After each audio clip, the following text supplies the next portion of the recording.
তুমি যেমন আছো তেমনই থাকো, আমি গ্রামের একটা মেয়েকে বিয়ে করব, বিয়ে করলে ওইটা আমার আম্মার কাছে থাকবে আর আমি তো তোমার কাছে ঢাকায় থাকবোই। আমার প্রথম বিয়ে হয়েছিল 2014-তে, পারিবারিকভাবে হয়েছে। তো 2015-তে কোলজোরে আমার একটা মেয়ে আসছে। তো কিছুদিন পর দেখতে পারলাম যে আমার হাজব্যান্ড সে নেশাগ্রস্ত। তো এগুলো নিয়ে পারিবারিকভাবে অনেক ঝামেলা হয়, শেষ পর্যন্ত উনি ভালো হয় নাই। তারপর আমার শাশুড়ি বলছে যে তোমার জীবন আমি নষ্ট করতে দিতে পারি না, তুমি যেটা ভালো মনে করো সেটাই করো। তারপর আমার বাবা মামাকে নিয়ে আসে। তারপর 19 সালে চলে আসে আমি। আমার পরিবারের সিদ্ধান্ত আমি 2022 সালে ওনাকে ডিভোর্স দিই। তারপর আপনার 2022-এর শেষে লাস্ট নভেম্বর ফেসবুকে আমার একজনের সাথে পরিচয় হয়।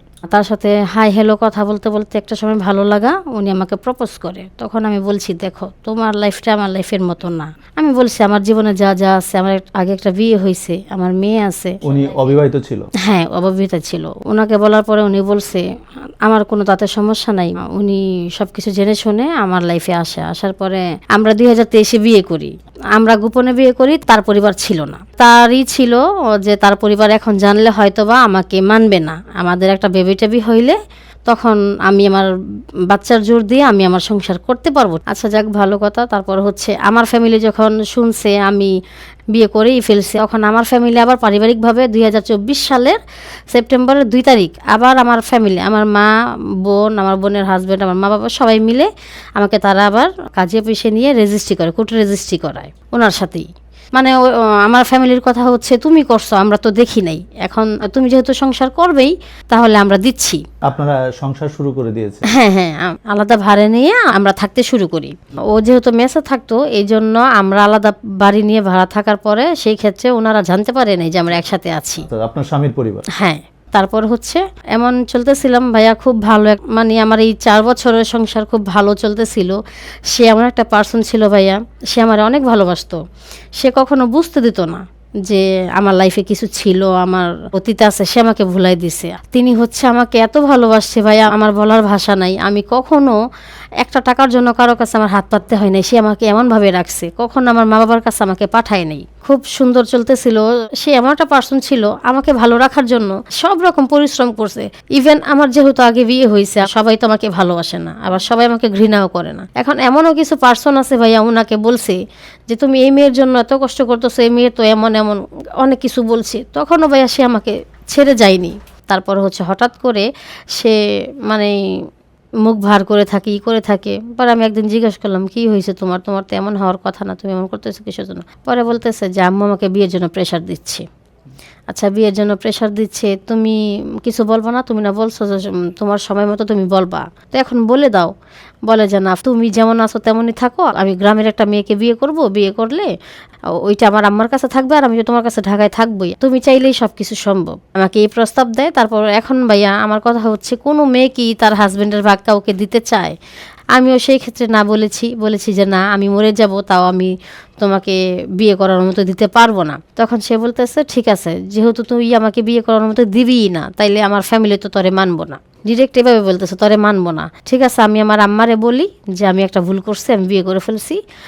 আমার আম্মা যদি তরে মাইনা নেয় তাইলে আমি তোর সাথে সংসার করবো, নয়তো করবো না। এটা বিয়ের 4 বছর পর আমি বলছি যে তুমি আম্মাকে নিয়ে আসো, আমি যেভাবে হয় আমি তারে মানাবো, চেষ্টা করব, আমি আমার জান প্রাণ দিয়ে চেষ্টা করব। তারপর উনি যায়, আমার হাজব্যান্ড আমার বাসায় আমার শাশুড়িকে নিয়ে আসে।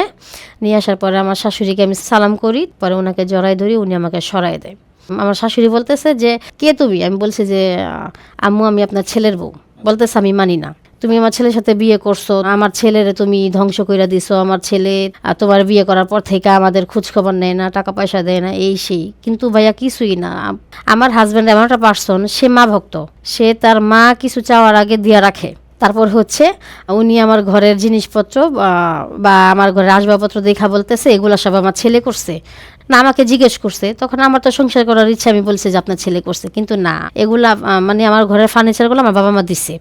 পরে উনি বলতেছে যে গাড়ি ডাক দাও, এগুলো সব নিয়ে যাব। এগুলা সব আমার ছেলের টাকার। পরে আমি বলতেছি আম্মা এগুলা আমার বাবা মা দিছে। পরে সেগুলা রেখে ওনার যা যা ছিল, যেগুলা উনি আমার সাথে সংসার করাকালীন মানে গুছাইছিল সব নিয়ে গেছে, এক একটা সুতা নিয়ে গেছে। তারপর হচ্ছে নিয়ে গেছে, উনি আমাকে যাওয়ার টাইমে বললো যে তুমি টেনশন করো না, আমার রাগ আমি মিটিয়ে আমি রাত্রে আসবো। আপনার শাশুড়ি চলে গেল? হ্যাঁ, ওর ছেলেকে নিয়ে চলে গেল। চলে যাওয়ার পরে উনি আসে না, 2 দিন আসে না। তখন আমি ওনারে অনেক ট্রাই করি, উনি ধরে না। তারপর হচ্ছে আমি আমার হাজবেন্ড যেখানে চাকরি করে সেখানে যাই। তারপর হচ্ছে যাওয়ার পরে আমার দুলাভাইরে পাই। আমি ভাইয়ারে বলি যে ভাইয়া দেখেন, উনি তো আমাকে যাই না শুনে বিয়ে করছে, আমি তো হাইটা আইসা পড়ি নাই। 4 বছর সংসার করার পর এখন উনি বাসাতে যাচ্ছে না, আমার ফোন ধরছে না, আমার খোঁজখবর নিচ্ছে না। তারপর ভাইয়া বলতেছে দেখো তুমি বাসায় যাও, আমি ওরে পাঠাবো, বিকালবেলা পাঠাবো। এই কথা বলার পরে আমি চলে আসি। আসার পরে বিকালবেলা তো ভাইয়া যায় না সে। তারপর হচ্ছে মানে ওই ঘটনার পর থেকে উনি আর আমার সাথে যোগাযোগ করে নাই। তারপর সবাবেলাতে 2 দিন আগে সে ফোন দিয়েছিল, বলেছিল যে দেখো আমি ঝামেলা চাই না, কোর্ট কাছারি চাই না, তুমি আসো, তুমি কাবিনের টাকা নিয়ে যাও। মানে সে কোনোভাবেই আপনার সংসার করবে না? করবে না। তারপর লাস্ট জানুয়ারির 31 তারিখ সে আসে। আসার পরে তার কিছু জামা কাপড় ইটি ছিল আমার বাসায়, এগুলো সব নিয়ে গেছে। আমি নিজেই গুছাই দিছি, যেহেতু সে চলে যাবে আমি রাখতে পারতেছি না। আমার বাড়ির আশেপাশের মানুষ অনেক বুঝাইছে। এখন ভাইয়া আমার এতটুকু বিশ্বাস আছে সে এখনও আমাকে ভালোবাসে, যেহেতু সে আমার এত কিছু জানার পরও, আমার এত পাস্ট ছিল, সে জানার পরে আমার সাথে কিছু জেনে শুনে আমার লাইফে আসা। তোমাকে বলছি তুমি শোনো আমার 2টা শেষ কথা।